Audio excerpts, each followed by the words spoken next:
Hi friends,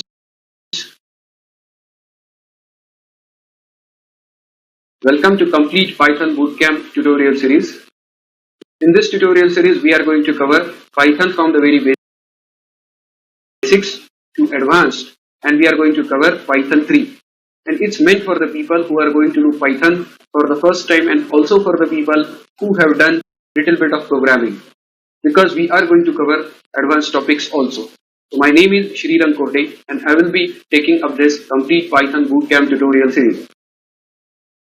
So a quick overview. I have worked in industry for several years and done a lot of programming, designing and stuff like that. Almost close to 25-26 years I have worked. I currently work in the area of machine learning, deep learning and Python and data science. So that's also the very area as far as area of goes. Then I also take data structures, Java and Internet of Things and Android programming.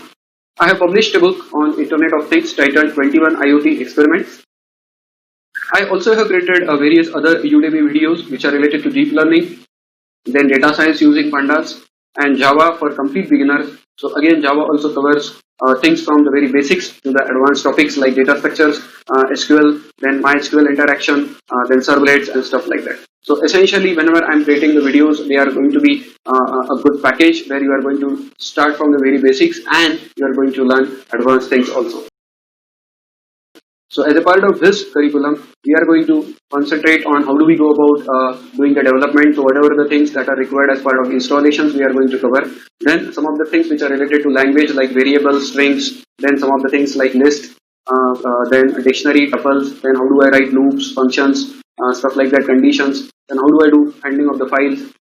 Then using Python, can I do object-oriented programming? So how do I define class? How do I make use of inheritance concept and stuff like that? Then we'll talk about some of the interesting things like exceptions, comprehension. Then we'll cover up some of the things like iterator and generator. Then the advanced things are also equally important and are very commonly used when it comes to doing good amount of programming in Python. So regular expression. Then how do I deal with interacting with the web, that is the networking stuff. Then we'll try to